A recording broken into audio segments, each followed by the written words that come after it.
All right, and Jackie. Well, if even without Jackie, we were at a quorum. So I will call the May meeting of the Information Technology Advisory Commission to order. We have a quorum.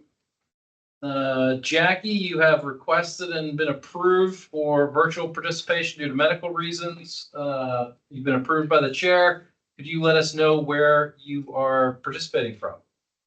Despite the picture, I am calling you from my home and I'm showing you my face so that it counts for votes.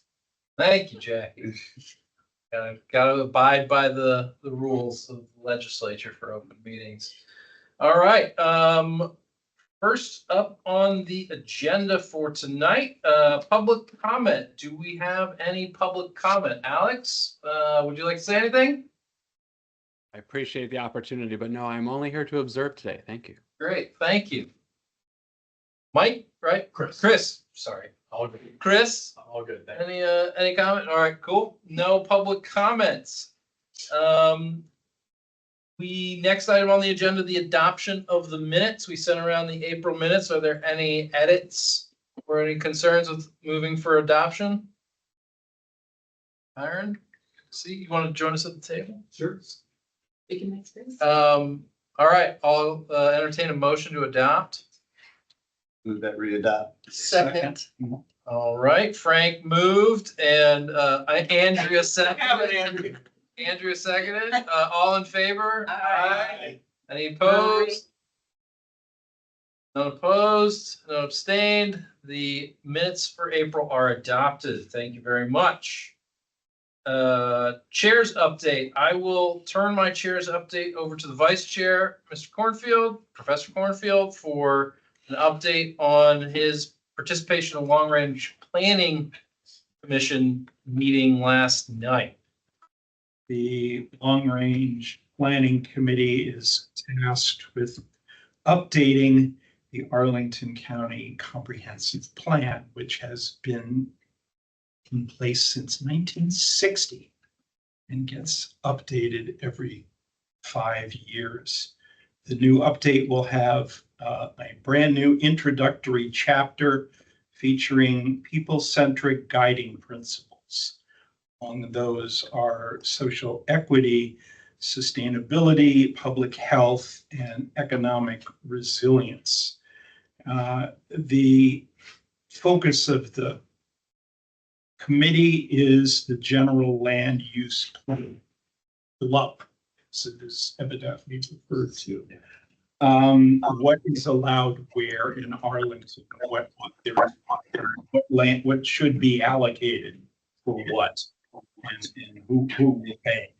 The schedule, I think, is probably the most relevant piece of information to convey to this committee. There are input opportunities until the end of June via an online feedback form on the comprehensive plan webpage and the Arlington County site. So if you would like to chime in, you can see what I'm summarizing here in pitch deck form, and then comment as you like. There will also be additional input opportunities in the form of community meetings in the fall of this year. It is the committee's intent to draft this new introductory chapter in the winter of 25-26. I believe they are aiming for January. And then there were a lot of comments and suggestions. That is my report. Great. Was the meeting recorded? The meeting was recorded. Great. Do you think you could send out links to the comment form and the recording to everybody? I can do that. Thank you, sir. All right.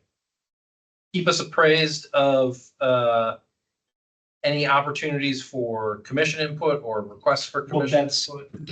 There were no requests per se, but the requests was for the general public. But I imagine if we want to do a formal comment, the time to do that would be the fall. Okay. Great. All right. Any questions? Jackie? Yeah, Jackie attended the meeting. Yes, I was at the meeting as well. And I was also participating in one of the 8 focus groups that they've already held with various organizations on it as well. And the one clarification I'd like to make is, although for many of us, the discussion about potential changes has focused very much on the general land use plan. And they're saying, well, they're not making changes to there are 12 elements of the comprehensive plan. They're not making changes to those individual elements. However, this would be the time for this committee to say there should be an additional element, first as required by legislation on broadband, but that we recommend that it be larger and that it be on, as we have described it, on digital, a digital strategy or something like that. I think that is germane because the introductory section also serves the purpose of identifying the relationship of the 12 elements to each other and how they should be integrated, and when there are competing priorities, what methods are going to be suggested for how to balance those priorities. And if you take a look at the principles that they're looking at, because they want to develop entirely new principles. Currently, the principles are very concrete and operational, and start with, for example, a GLUP-focused principle of preserving residential areas. But what they're proposing to change to is the American Planning Association general guidelines, which are kind of at a national and abstract level.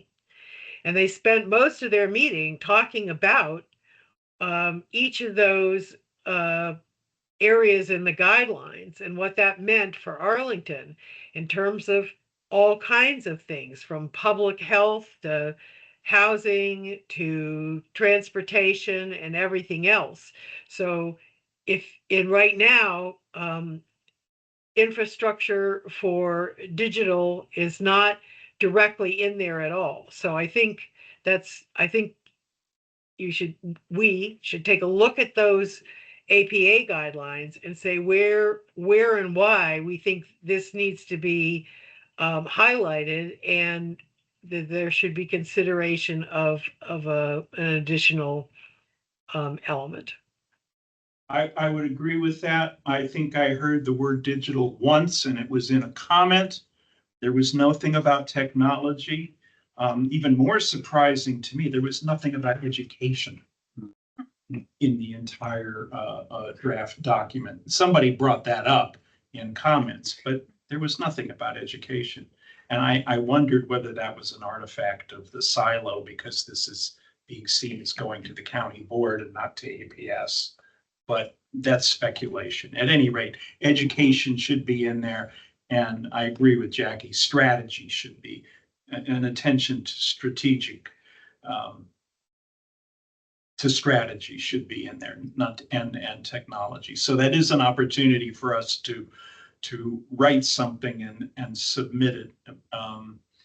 And I would suggest the fall, not by June 30th, which I think is for individual public comment. But I will send along the link. Yes, please. Yeah, Jackie, I think we are unanimous in our intent to make the same recommendation that we've been making for some time now as part of this process. And I would encourage everyone to watch the video. Fortunately for us, if you're watching it, the recording, you can put it on 1.5 times and get it done faster. It's 2.5 hours. Well, but let me make a suggestion.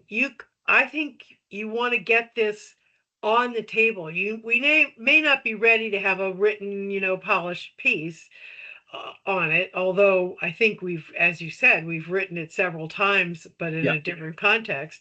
But we could certainly ask all of our members to answer that feedback form and say, this is missing and it should be there. We need to get it on their radar, because if we wait till fall, they will say, well, it's not on our radar. Nobody else has mentioned it. It's too late.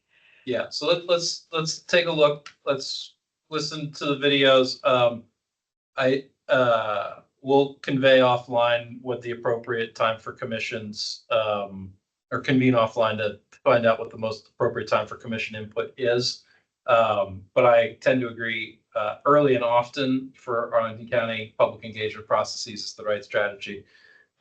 So we will do that.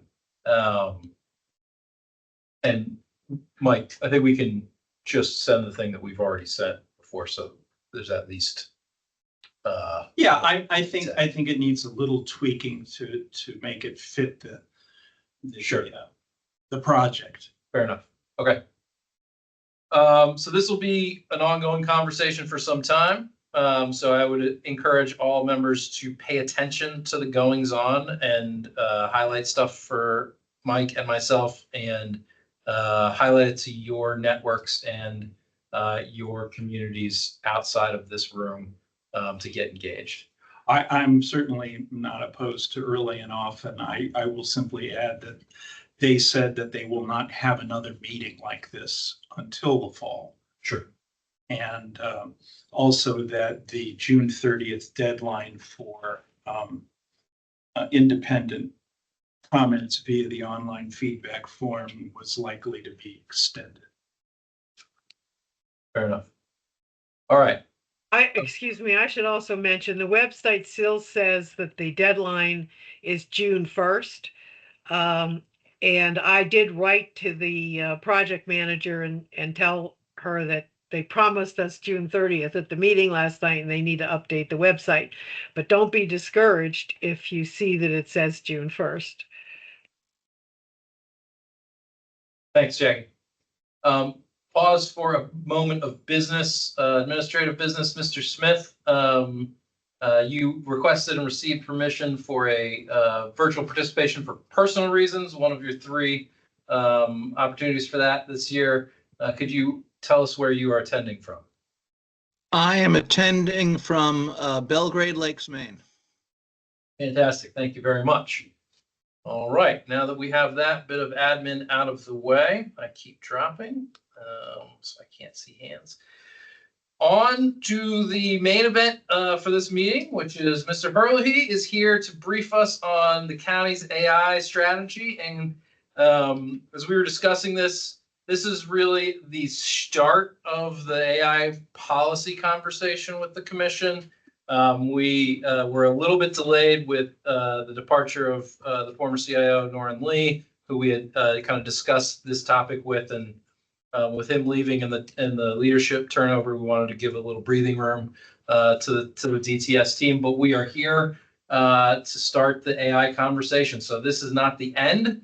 This is the beginning. I've heard, and I don't know how you guys feel, but I think that artificial intelligence is going to be a kind of a big deal in the future. Yeah. So idea about your talk. it may be a thing that we're going to be talking about for some time. So with that, I'll turn it over to you. I think I would note, for those who are not as long time as me, Mr. Hurley's most important resume item is that he was the former staff liaison to the Information Technology Advisory Commission when I first became a member. So thank you. Good to have you back every so often. Thank you for having me. And it's good to see some old faces and new faces, and thank you very much for having me. It's a little bit of discussion of our overall AI strategy that's kind of been in motion for about 5 or 6 years here. And then with Gen AI, it's just in the last 2 years, which is hard to believe that it's only been that long, but that short of time, of how we've jumped forward with that and set the way for the future and our focus here in Arlington in the beginning of this. As in any strategy, I'm going to preface this, it's going to evolve almost daily. But we've got some key tenets that we want to go over that we're starting off with. But really, the core question that we looked at and that we've been talking about for quite some time is, why are we doing this? It's not just because AI is cool. Some may debate that it's cool or something like that, but what is the actual usefulness of this for local government, for our staff, for our community, for our businesses, for the greater public? So how do we introduce that? And Holly and I have extensively traveled the county talking with all departments. We've been doing some public speaking engagements as well along the way, to some other groups about just educational. We've been working with parks, for example, on 55 and older group a couple times, libraries. We have one coming up on the 23rd over at Westover, just a little plug, where we're going to be talking a little bit more about AI in general and some of the uses and things like that, do's and don'ts. So working extensively with our departments and with the community. There's obviously more work to be done. There always will be more work to be done with this because it's evolving at such an amazingly rapid pace. If you're following the news with us and really engaged with it, it's a lot. And we're having to change daily on it. For a technologist such as myself, it's exciting to see where we're going with it. But we're doing this very methodically and in a controlled way. So how do we introduce that? How do we introduce these topics and conversations that's net new to a lot of people? Not only personally, but in the business sense of, we're in the business of local government. What does that mean? What is this new terminology? What does an LLM mean? You know, what is RAG? Things like that. How do we explain that not only to our staff members, but to the public who are asking questions about this? So we've spent a lot of time with that, continuous amount of time talking, a lot of meetings, a lot of showing, because people want to get their hands on it. But it's not as easy as an old kind of form-based web application anymore. It's not something you just go and buy and start using. It really is not. And people need to adjust to that mindset now. Along the same lines, we've been talking a lot about opportunities, and we want to tie this to real business outcomes. And we want to hear from our departments and from the community of, what do we want to do with AI? What are the actual needs? How do we make government, local government, more efficient for our staff and for the community? And how can we engage and do more with AI? Because at the end of the day, it's a productivity tool right now. And that's really part of our focus. Also behind the scenes, this is kind of behind the curtain, is what is the architecture? We've invested heavily in cloud for many years. You have heard us talk about cloud for many years. Now that is paying off. Our investment, the county's investment in a multi-cloud architecture allows us to be able to get these products out there safely, more efficiently, and take advantage of the investments that we have made.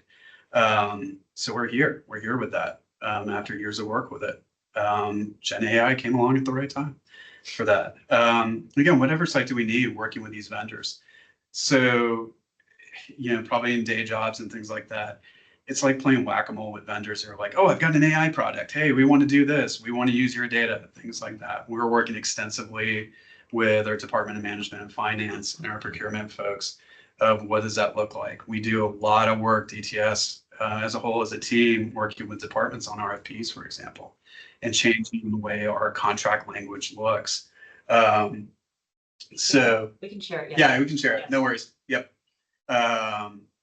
So we would do a lot of work informing folks on that. We're very leery and wary of vendors who are wanting to use Arlington's data to train their own LLMs. What we've been telling people hard and fast is, no, you're not doing that unless there's some exception to that. They don't need to do that. So things like that, we want to get that knowledge out there, but we also want to kind of codify that in our contracts and in our RFPs. So a lot of work, and it's going to be continuing work on that, because again, this is evolving of how we keep up with the change and how our vendors are changing with this. So a lot of variables in that of like, why are we doing that? Which leads us to our overall enterprise AI strategy. And you know, you can sit here and boil, you know, the proverbial boil the ocean and try and look at a million different things to focus on. And I've sat on a lot of meetings, external meetings of listening to other local governments, federal, and even commercial, like, what are we going to focus on? And everybody tries to do this 100% solution. You can't do that. Pick something, pick one or two things. And one of the things after talking extensively with our departments and with the community and with vendors was we landed on user experience, customer service. So things like Arlington virtual assistant, CRM, omni-channel experience to improve our customer service. Again, our touch points of how you all engage with us and vice versa. AI is going to be huge with that and will continue to be so. So we're very focused on that, but also it's internal. How can we improve, DTS can improve our customer service to our departments, to our clients. So we're looking at a lot of ways of being able to improve our efficiency. So internally, business process automation. How can we use things such as Microsoft Copilot? We're piloting that right now to see how that works for us. I've been actually using it for a year. That's my assistant. Basically, runs my life right now on my calendar and keeps me up to date on things. I basically live with that. It's been huge for meeting transcriptions, things like that, which we do a lot of, but it's those are time sensitive things or basically big time sinks for people that we're freeing them up to do other things. Again, going back to efficient government and freeing people up. We don't have endless staff here, but we've got a lot of work to do. And AI is going to be insanely beneficial, we think, and what we've seen already at a very early stage with some of these products to help our employees and ultimately help the community. Other part of it is obviously increasing our overall awareness and education. As I was touching on before, we have some education programs internally that we're launching. We try it locally with DTS first. We eat our own dog food. And then we go, okay, let's share this. So we're gonna be launching our first wave of that this week, next week, actually, to all county. And we're just starting at the basic level, like, hey, what's AI? What are some of the terms? You can walk yourself through this as slow or fast as you want to. But you need to know this stuff professionally, and you really need to know this personally, because it's everywhere. A lot of what I tie to when I'm talking to folks internally about it is, this may sound like technical gobbledygook to you all, but if you go out to WAPO or whatever your favorite news source is, and you're reading about hallucinations and LLMs, how are you reading that and understanding that? So saying that this is technical gobbledygook now actually doesn't work personally and professionally. There is a basic level of understanding that folks need to know in their daily lives. As I mentioned before, we've created a secure cloud-based environment for AI ML use. A lot of that leverages our data warehouse that we've had. Our open data portal is built on top of that. So again, we built that for things like AI ML development and other application development. So we're able to harness that and harness the investments that we've made there that have proven. We've got more people putting data in our data warehouse, which is great. And now we can say, hey, we've got an application now that we can use AI ML for you to help make better business insight and decisions on things. And then actually, and I was mentioning previously, is defining a framework for successfully integrating AI and ML into our vendor contracts. Again, that's going to evolve constantly, but we're working very closely with our head of procurement on it. And we've already got language in there of proper use for AI ML that vendors have to go through. There's questionnaires and things like that that people are using actively now. And that helps with education with the departments massively. And also, lastly, and very importantly, and what we're probably going to be talking about is define a secure and responsible AI use policy. And we did that last year. 2 years ago, we did some talking points on that, and we distributed that while we were working on the overall AI policy, an acceptable use policy. And then we posted that short time thereafter that leveraged a lot of those points. The focus of that policy, there's more than this, but the real focus of what we saw right now as a big concern is the rise of third-party applications that people can just go out and buy. Whether that's on a credit card below a certain amount or within RFPs, we're very worried about that. Those are applications that are outside of DTS's control. Those are departmental things. So we put a lot of thought into how to limit that and how to ask DTS questions about that and get our involvement early and often to avoid problems later on. And that seems to be paying off because a lot of questions coming in and a lot of RFPs that we're being asked to be involved with. and AI and ML are key parts of that, and data are key parts of that. So again, that AI use policy is going to evolve. We've already made changes to it this year, I think twice, at least twice. And there's going to be more throughout the year. So it's going to be a continuous improvement and cycle of what we're doing that. So that was a big piece to get out there as fast as we could. Again, leveraging a lot of the work we've done over the past 5 or 6 years, which is hard to believe. Responsible AI principles, just to touch on that. And again, we look at a lot of these things of ethical considerations, LLM development, what are LLMs used for, large language models, human-centric design, speak with our customers first. That is a big piece for us. They drive the use of this to us. It's not the technology driving the people. It's the people driving the technology. Accountability and governance. We were working on that through acceptable use policy or data governance. We've worked a lot with Jamie Lees, which I think some of you have known has come in front of you, I think a couple of times to talk about that. So we're her programs, and Jamie's the chief data officer. So we're tying a lot of her work into our AI program. They go hand in hand. The transparency of our data. Again, we have things like Open Data Portal and things like that. The safety, collaboration, and inclusivity. We're looking at that, from an inclusivity point of view, making sure that we're offering tools that have like multi-language support internally for folks. That's just a small example. Continuous improvement is the name of the game with this. It's here to stay. We are an agile development shop, at least on my team, which is the innovation and cloud team. We're spreading that out to other departments. AI and ML is helping us drive that philosophy and that practice elsewhere, into other departments like economic development, DHS, and God, list goes on. So it's great. And obviously, first and foremost, is security and privacy. We do that first and foremost, as I said, right off the bat, with anything we're looking at with AI ML. Have to, it's what you do, it's the right thing to do, and we continue to do that. So that's a little bit a quick overview of where we're at with AI ML. There's a lot more to come with that. There's a lot more applications that we're going to try and launch. Just kind of what we launched last year. We won a COVID's award for machine learning document search that's out on our contracts portal, and you can search board minutes dating back to 1933. All the county code, house plats, all of our contracts. We launched version 1.0 of that. We're working on version 2.0 right now, which will include a chat feature. So you not only be able to search documents, you'll be able to actually go and summarize and interrogate documents that we have out there.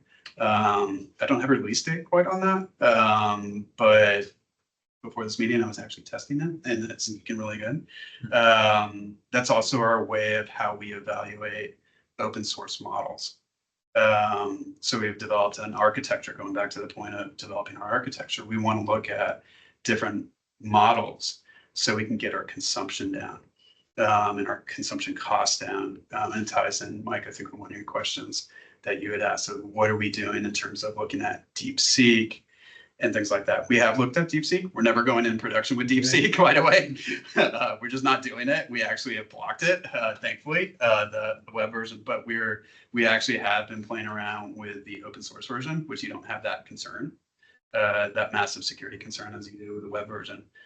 And that's kind of a baseline. But we're looking at other models that we can plug in and tie it to use cases with our document search. I wish I could show you that. It's not quite there yet. But being able to take documents in different document collections, like a document collection in board minutes, again, dating back to 1933, that's a collection of documents. Or we can take public safety documents from around the area, put those into our data warehouse, and process those and use that in this kind of chatbot environment that we're going to be creating. Hopefully we can launch it over the next couple of months. I've got my fingers and toes crossed, but we're meeting with our product owners, which in this case is the county board office and county manager's office, to have them do some testing with it. So it's pretty interesting. It's very interesting to see how the different LLMs react. I'll give you a little bit of example. DeepSeek uses chain of thought reasoning. So it'll tell you how it's thinking and then give you the answer. The answer can be about this big and you can just keep scrolling forever before you get the answer. But Mistral is very focused. We're using something like Gemma, which came out about 3 weeks ago. And I'm looking at that, and that actually will bullet and bold things for you. So each model behaves a little bit differently, but what's right for the right use case? And we can't decide that. We leave that to the folks in the departments. Okay, actually, this is right for what we need. So it's going to change. So providing that flexibility, that technical flexibility, sort of a buffet to be able to leverage the technology we have has been really helpful for folks and customize. Yep. Would you be able to search like the cable franchise agreements? Is that part of the database out there? It is not part of, if it's part of the board meeting minutes, it would be searchable, but I don't have all the cable franchise documents as a separate collection at this point. Would that be in the future at some point? It could be. Yeah. If we have all those documents, I think we can definitely, I it's a think product it's idea. I think it would be valuable if those could be available as telecommunications to the county. Yep. We're scaling to thousands of tens of thousands of documents with it. I don't think that would be tens of thousands of documents, but very doable. And we're setting this up to be repeatable and A few versions of pretty good sized documents, I think. yeah. I mean, we've got I think we're on, it's been renewed every 5 years in theory, but not Ish. quite Ish. ish, right? But I think we're on Verizon, maybe the third, right, turn, and Comcast maybe 5, Yep. something like that. Yep. But there have been some significant changes over the Yeah. years as well in terms of the way the funding models work. yeah, definitely something we can look at.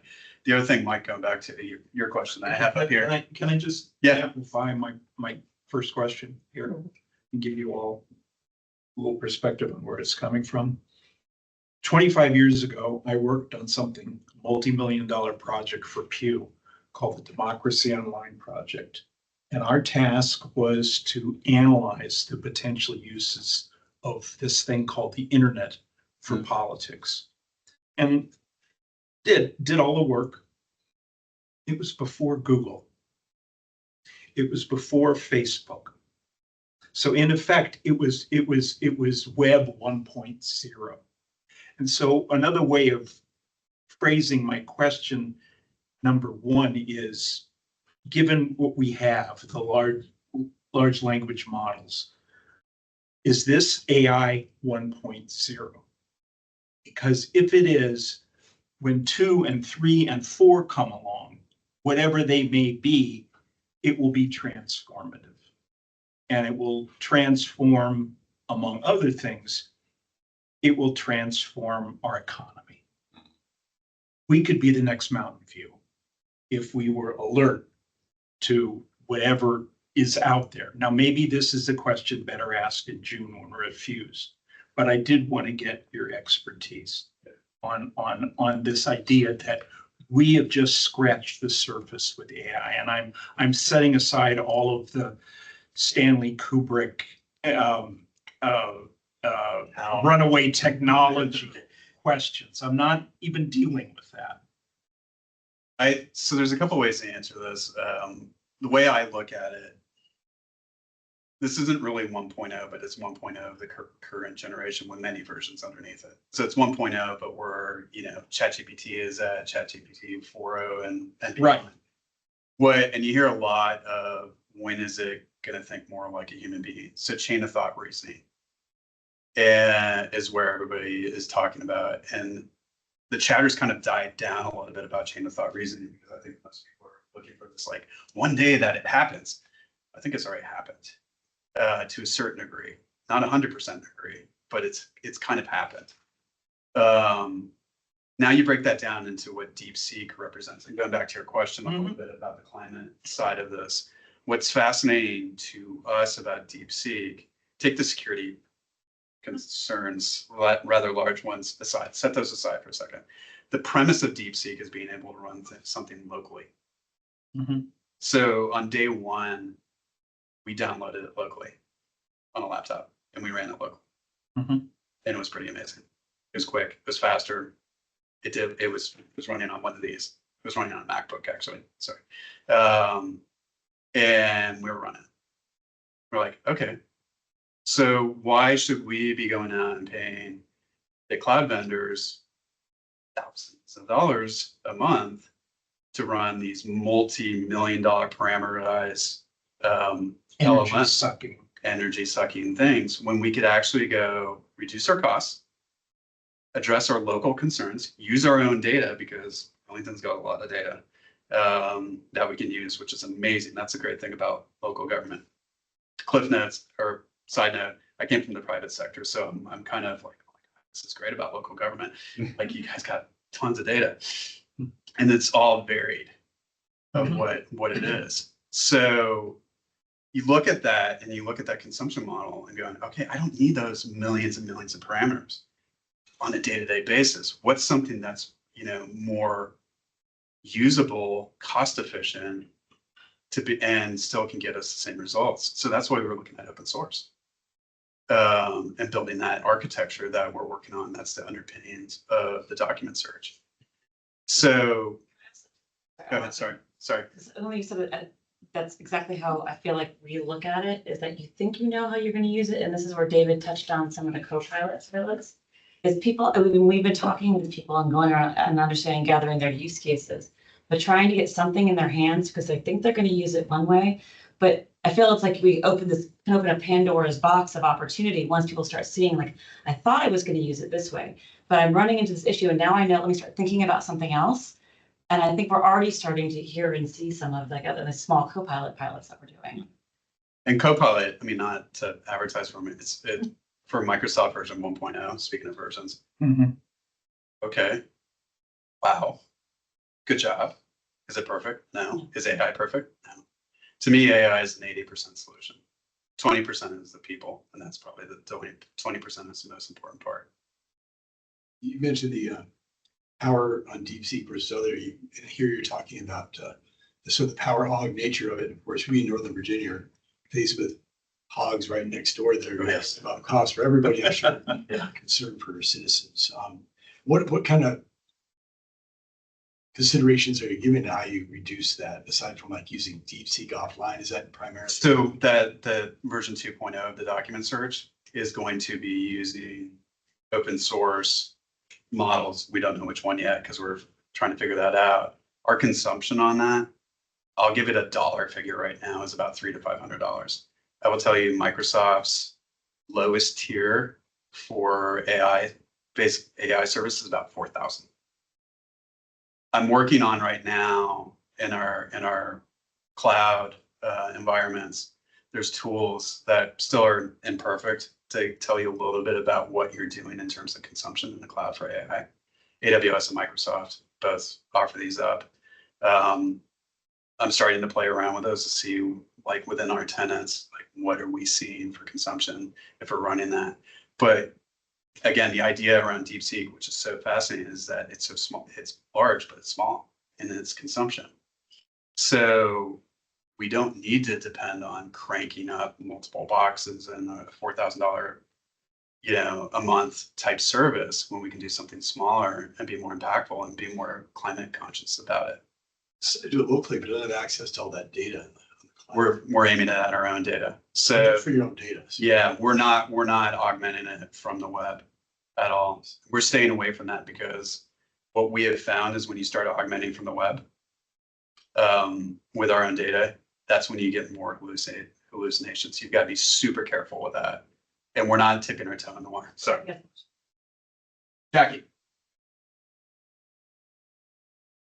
Sorry, I got a couple questions. One is more policy, and the others are probably all, the hungry user. So, the first one is, how are you interacting with the board on this and keeping them informed? And because I haven't seen anything that's been a public briefing on it.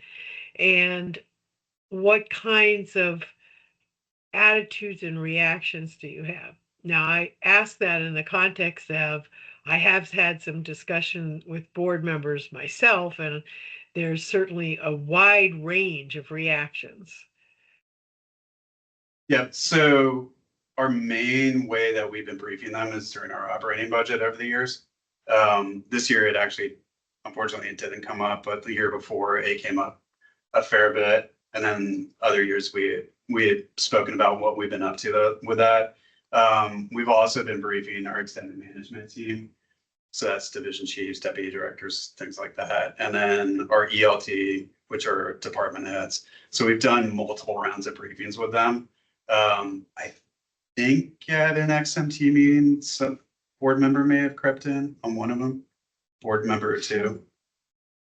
But I think what we're trying to do is get in front of them a little bit more about it as time goes on.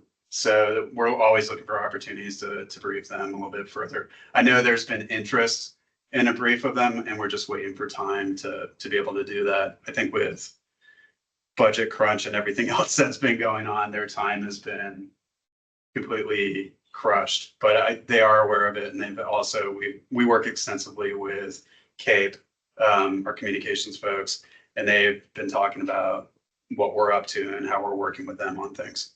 Well, just to mention that I had a conversation with Takis, and he was the one who basically turned the conversation to that topic, and yeah, it was all he could talk about, both in terms of interest, but primarily a really high level of concern about security. Yep. Almost at the anxiety, almost at an anxiety level. Yeah, I think there's some opportunities in the near future that we're gonna have to be able to talk with them more about it. But no one is, I mean, I guess management, which would be the manager, you're certainly being encouraged to pursue this. Do you have it? Are you feeling like you're being given the room to, it sounds like you're being given the room to move and think about this. But I guess the other part of it is, have they not asked for some kind of report back on security and so on, so that they can have a comfort level on it too? I think they're getting that point, as I mentioned before. It's being able to find time to be able to talk to them, and I think we're going to have some opportunities, like I said, in the very near future, to do a briefing like this with them and talk about what we're doing, where we've been, what we're doing now, and where we're going with it. So there's gonna be opportunities this year to do it. So my second question is there, or when will there be some kind of method by which users can learn what, even in a pilot phase, can use things like searching site plans and things like that? Well, you can go do that now. So for example, right now I have to go in and sign into the intranet. No, you don't. You can go to the internet and go to the search. Find the link. Yeah. I'll post it in the chat. Post the link. You can do it now. So I know if I want to find a 1993 site plan, I don't have to go into the office anymore. Site plans are not on that collection. So no, those are not on that yet. Okay, so kind of like the data portal, I'm feeling like there ought to be a place where a resident can go and say, okay, here are the new tools that are being made available through this.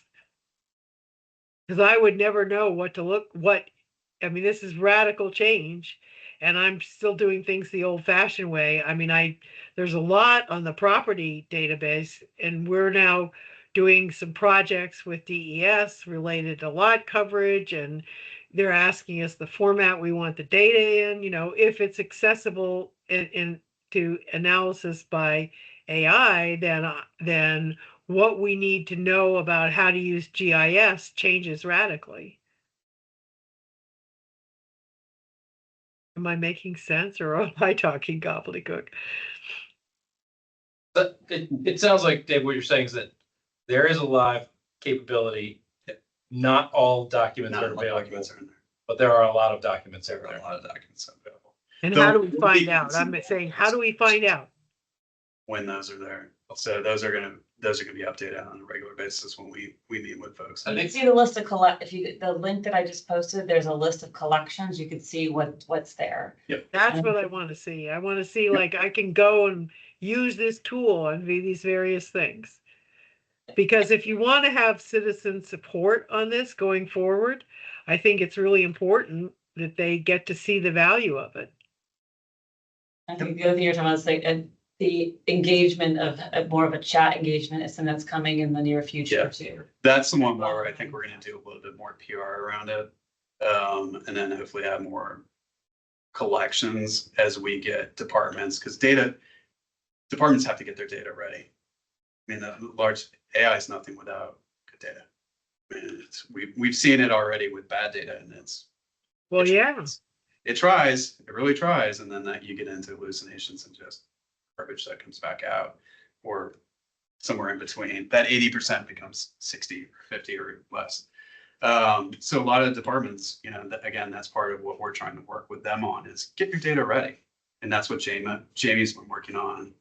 But it's a great tool for finding bad data too, because if you can get it more accessible, you can analyze it and see what's wrong. Yep. And we also could see what people are looking for, right? So that we could then use say, oh, if people aren't finding these things, maybe we need to do something. Yep.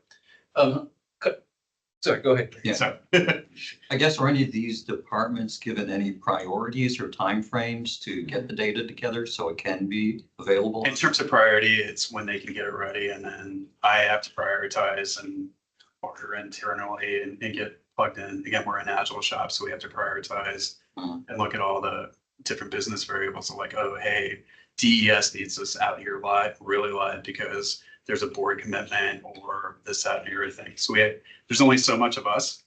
So that's why we brought Agile in, to be able to go, hey, this is how we're prioritizing things. You can be working on your data, and we can be working with 2 or 3 other or 5 other departments to get things done. Right. And then you can plug your, we'll inform you on when we can get to you, basically. I wish we had more staff, but How far does your roadmap go out? Like, a couple of years. Okay. Yeah, Um, my backlog is right now. We'd be like, oh my god. Going back to the things he's prioritizing, the efficiency, right? How do we save money for the county as well as make things better for you all and then the customer experience side? And those are the 2 areas that we're prioritizing. And we're staying, there's so much within those 2 buckets that we can do safely, securely, within our architecture, and satisfying the broad amount of use cases that Holly and I have found. Because like I said, there's only so much of us, but we are trying to use the technology to make more of us, to do more. Well, then are there like 2 levels of priority? There are your priorities from your perspective, but you talk about the other various departments who have primary control over their documentation, and that's probably a question whether or not their priority is entirely different. Maybe they have other things to focus on. They do. Apart from getting stuff available online. We're trying to match these things, like the timing of things. Yeah. And sometimes it's not the right time. Sometimes I have a department like, oh, I really want to use AI. And I'm like, what do you want to use it for? And like, okay, I want to do it for this, that, and the other thing. I'm like, okay, where are you at with your data? Do you have your documents collected? Do you have web pages? What are the formats and things like that? Are like, oh, we don't have any of that. Oh, can you work on that? And then here's where Jamie and her team can come in and help with that, because they're really, really good at that, and get that all cleaned up in a format. We get that, for example, into the data warehouse, Right. and you're ready. Because that's what I'm kind of hearing, and Yes. sympathetic to what I think Jackie is saying. It's so powerful to be able to have this information available online, as we see when we get to use it. And you would hope, all things being equal, that everyone is on board, including not just your department, but whether it's APS or whatever, has in their sights a priority to make this stuff available digitally as well. Yep. What we're seeing is that everybody knows it's a priority, but they also have other things. So, and they have the same sort of staff limitations and things like that. Sometimes some of these take a long time. There's others that, like with CBO and the document search and CMO, they're like, no, we're ready now. Like, please. The contracts portal, when we launched the new contracts portal last summer, they had all their contracts ready and format. We're like, great, and that's thousands of documents. Is it fair to say this way, the other thing with the AI education is that aha of that connection of like, oh, I have to have my documents organized, I have to have the information, isn't necessarily obvious to everybody, right? They say I want AI, but like, it's not gonna get stuff unless you know what it is. And so that's where the training piece is also important to us. Oh, I want to circle back to the. Right, yes. You know, and Yes. prompted engineering. Thank you. That's exactly. So a lot of people who have said we're ready for it. That's We want to use AI and we want to go buy something AI. I'm like, so do you know prompt engineering? And I hear a pin drop. And I'm like, yeah, about that. So here's some classes for you. So you can get the most out of this and not waste your time buying an app and then not using it. That's what's cool. I want to circle back to the safety and security questions. Are you using a specific one? Is that policy, responsible use policy, public or is that internal? It's internal, but we can send it. That's fine. Two, are you using a specific framework or frameworks for that, like the NIST framework? We derived a lot of it from NIST, and then we've kind of branched off to make it Arlington specifics. But we're trying to follow a lot of that. I mean, you never made 100%, but the theme of that and the gist of that is we're trying to follow as much as we can. Again, going back to we were really concerned about third-party apps. Yeah, I think you're absolutely right. Right, it's the people who don't know better who go out and buy a piece of software that's embedded with AI that is streaming our data out. Yep, that's the real risk here. The really good example is note-taking apps, AI note-taking apps and summarization apps, and we saw proliferation of that. And when we read the terms of services, a lot of them, they own the data. You can't get it back. And we're like, but in the state of Virginia, we really can't do anything about it. There's no real regulation on it. It's one way. It's like any meeting, you can put a phone down. We can tell you don't do it, but you can put a phone down and record things. But we were basically telling people don't do that. Don't use these, Otter AI and things like that. Just don't use them. Because we reached out to them, and I will tell you the response was not pretty. But we got back, they're like, yeah, good luck with that. I'm like, well, then you just got blocked. Yeah. Merry Christmas. So along those lines, are you guys thinking about the litigation risk for copyright infringement on the models that have been trained already? And are you incorporating that into your model evaluation at all? So with copyright, not yet, because we're focused on data. We're not reaching out to other people's data yet. We're staying away from that.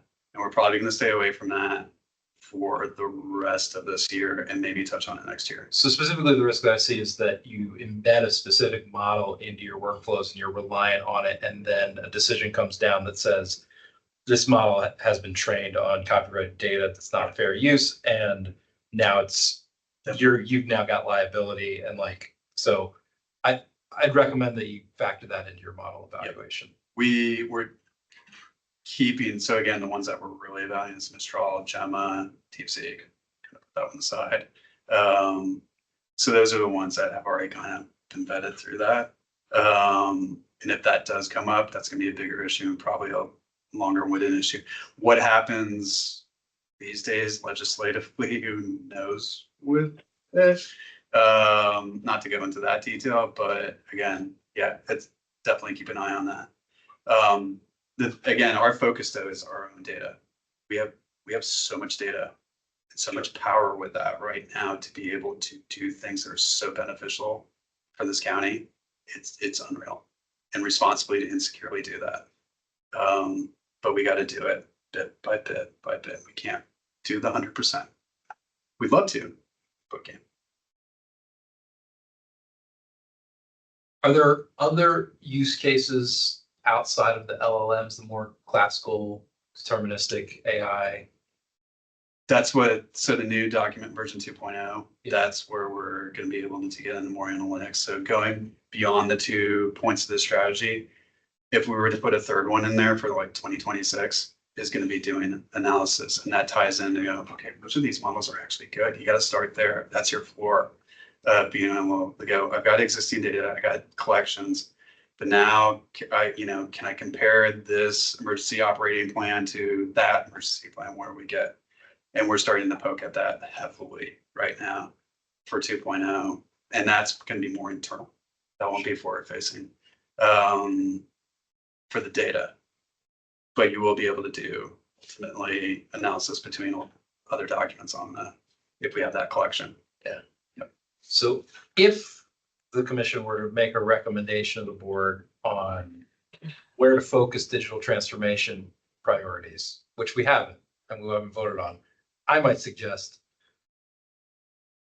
cramming down the timeline for the site plan review process without losing the rigor that the public has come to expect, with the specific goal of making more properties eligible for conversion from office to residential. There's, certain economics in that. The timeline of the site plan review process is a huge piece of the economics, especially in a world where money now costs money. Right? Time value of money. 3 years ago when interest rates were nothing, right? Yeah. But now time actually costs something. So that would be a suggestion for a potential focus area. Yeah, that'd be interesting to poke into. Yeah. Of how we speed up the process. Just to throw in another one. Yeah. Permitting. Yeah, that's why that was my first question. I have another question, if I may. Yeah, Jackie, please.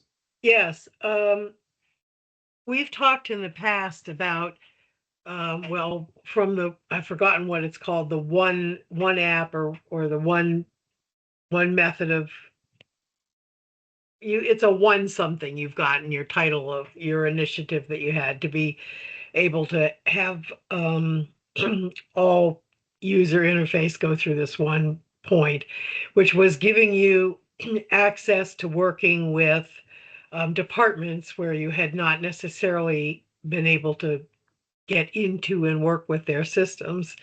And I certainly have probably complained over time that the external observation appears that many departments are behind in their ability in the data that they collect, whether it's in a warehouse or a database, and that there's a lot of old-fashioned use of spreadsheets, personal spreadsheets and things like that.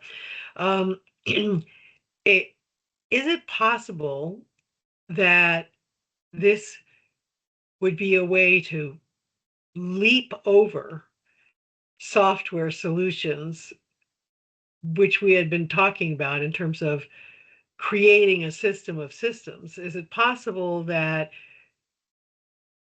by using AI as a method of data access and then analysis, that it could make the notion of how to connect all of your systems passe? That's really a good comment and question. I think Holly and I are having bumper stickers made this year. Get in the data hub. And in all seriousness, we have been on a crusade that the value of the data hub has been huge for, externally, that's a separate story, but for internal use, getting data in there. With the resources that we have, I think we've done a pretty good job. I'm not going to say it's perfect. We definitely have some resource constraints on that, but we're also leveraging, Jackie, to your point, AI can actually speed up and hopefully be a bit of a binder of applications, and kind of take application A and application B, and AI can surface that data if you have access and things like that. What we really want is the key piece of the data that we want to use for better business decisions and things like that to be in data hub. And, we're trying to do our, influence through RFPs, is a big thing for us. Holly spoke about it at our operating budget this year, was how many RFPs we sit in.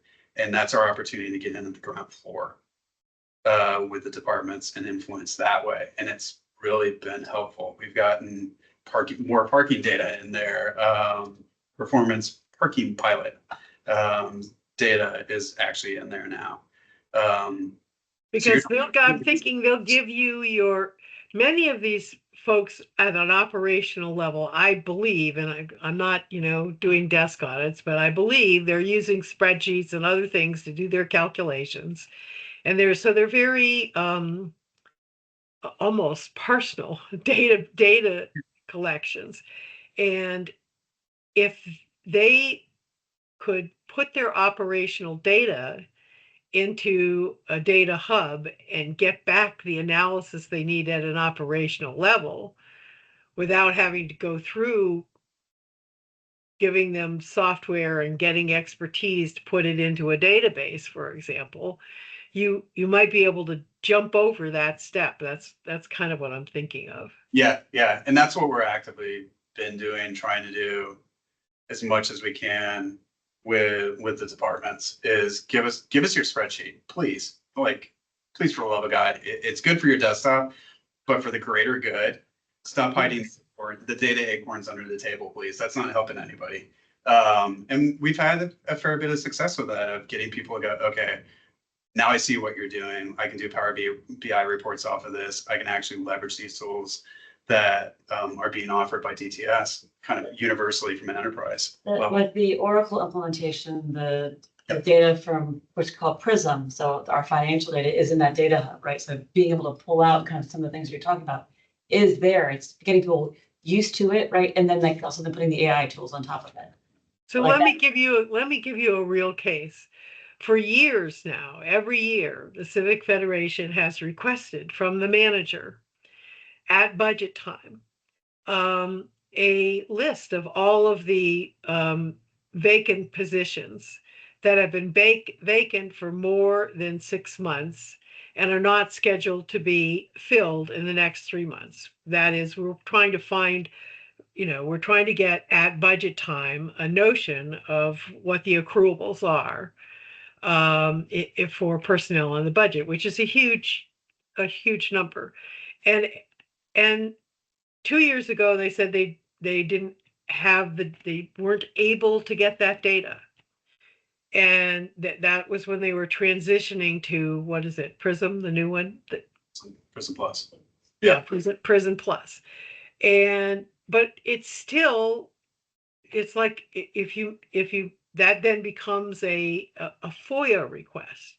But it's like, how can you do a budget without being able to get that kind of stuff? Well, to me, if we have a system that doesn't do that, something like AI should be able to answer that question in a heartbeat. Future facing, I mean, it's something to look at, aspire to, use cases like that. All right, we are at 8:34. I want to give last round around the table for people who haven't had a chance to ask a question or make a comment. Anybody? Appreciate it. Oh, Mike, you good? Not for this session. So many other thoughts. Good to meet you. Nice to meet you. We'll be back in communication with you, but. Thank you very much, David, for the briefing. David, you know what this is like? I'm sorry, I know I've spoken a lot, but being one of the few people at the table who's old enough to remember at a large city, New York City level, what it meant to try to convert things to computer that were all on, hand sheets. This is kind of like when people say, I want it computerized, but they didn't have it organized in any way in the first place. So they had to organize their data to be able to computerize it. But many people thought now that we had computers, they didn't need to organize data. No. Even more now. Opposite. And there's more of it. Opposite. All right. Thank you very much for the briefing. This, like I said at the beginning, this is just the start of this conversation. And we will have you back again, probably annually. If you have questions along the way, Will do. I'm here. Thank you, David. Thank you. Thank you for the questions. Good I conversation. appreciate it. All right. Thank you very much. Their legislative update from Frank. All right, let's see, I did send something around, but just I'll go touch on it real quickly. Actually, the UCLA reports that 22 states now meet the FCC's updated minimum broadband speed standard, 100 up 20, or vice versa, up from 9 states earlier in 2024, and that actually fear is that that's going to slow down because of the freeze on various federal funding on building out broadband. Anyway, the 2024 JD Power Survey now shows that customers are choosing 5G home internet due to its affordability and accessibility. And right now, T-Mobile and Verizon, which are both available in our area, and I guess AT&T is too for the FWA solution.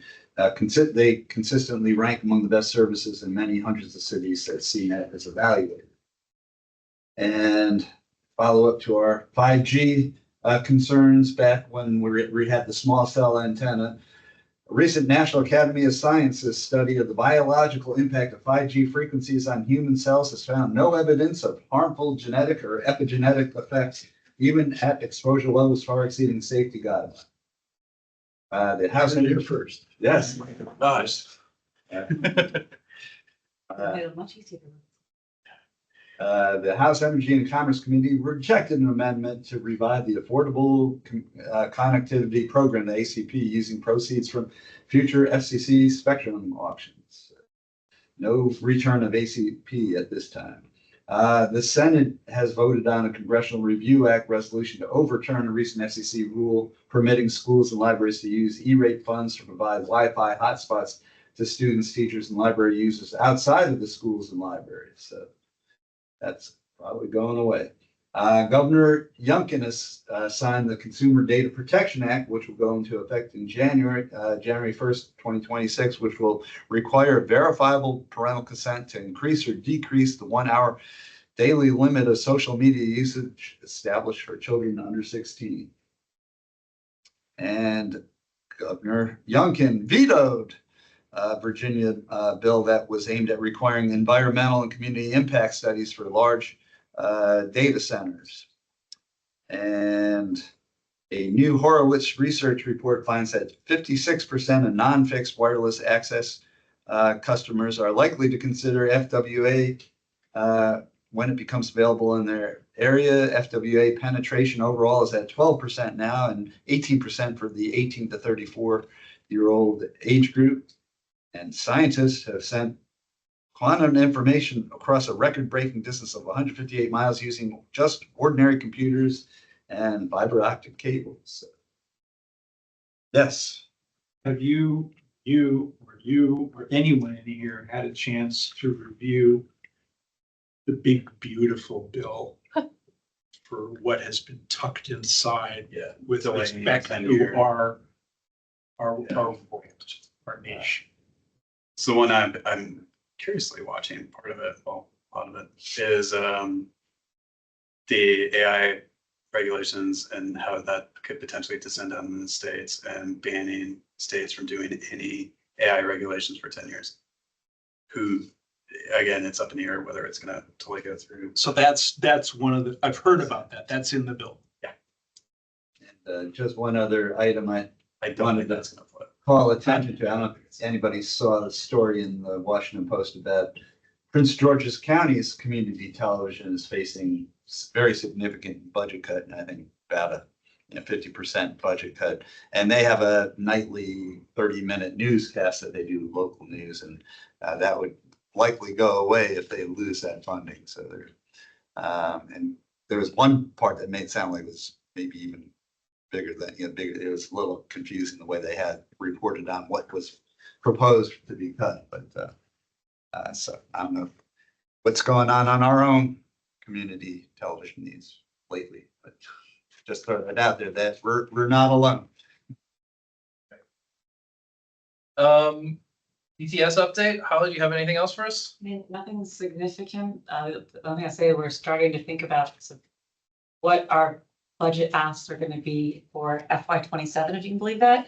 starting to have some of those conversations on what it is we need to be doing, make align with our strategy so that we can be prepared for the budget ask, which is hilarious to think that we're doing that starting now. Well, no, it's always budget season. Yes. And for anybody who's run budgets, it's always budget Just want to be season. prepared. Yeah. I would just remind you that we will likely make a recommendation for the capital improvement plan, which I think happens this coming year, to include planning for transition to post-quantum cryptography based on our prior cybersecurity recommendations. I think that's the only bogey that I've got on my radar for budget. And then for the good of the order, very happy and excited to announce that next month we will be having a field trip to George Mason, the Arlington campus of George Mason, Mason Square, opening the new Fuse facility. And they will be briefing us on what that is. It's a new-ish model for economic development and joint public-private partnerships, and all the innovative things that are going to be happening at Fuse right here in Arlington. So we will be at their facility, which is just down the street on Fairfax Drive.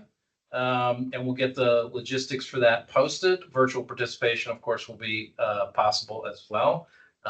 But it's pretty exciting because I think we'll be their first official, maybe not first, but they're opening taking possession of the building on June 1st. So we will be kind of helping open it up and share it with the broader community. Good venue to discuss AI and education. Yeah. June 25th? So do we June want, 25th. to talk, do we want Josh to come? Absolutely. Or is that enough space? Let's figure that out. Yeah, Let's figure out when the right time I for mean, that yeah, conversation is. yeah. I'm all for getting as many people aware of what we're looking at Yeah. as soon as possible. I want to reserve the June meeting for the Fuse conversation. But when- Okay, I need to hear more about what the Fuse conversation is. Yeah. Besides them telling us what they do. I think Maybe they would take up the entire session. I don't know. I think How much time do they want? I think there's a lot. I think there's a lot coming. It's So. always a lot. Won't be a short fuse. No, that's That was fantastic. recorded too. That's fantastic. John's new Netflix special. The pun police have been alerted. John's new Netflix special. All right. If there's nothing else for the good of the order, anything else? I'll entertain a motion to adjourn. So moved. Second? All in favor? Aye. Thank you very much. Good night, folks. We'll see you at Fuse. Maddie Baker.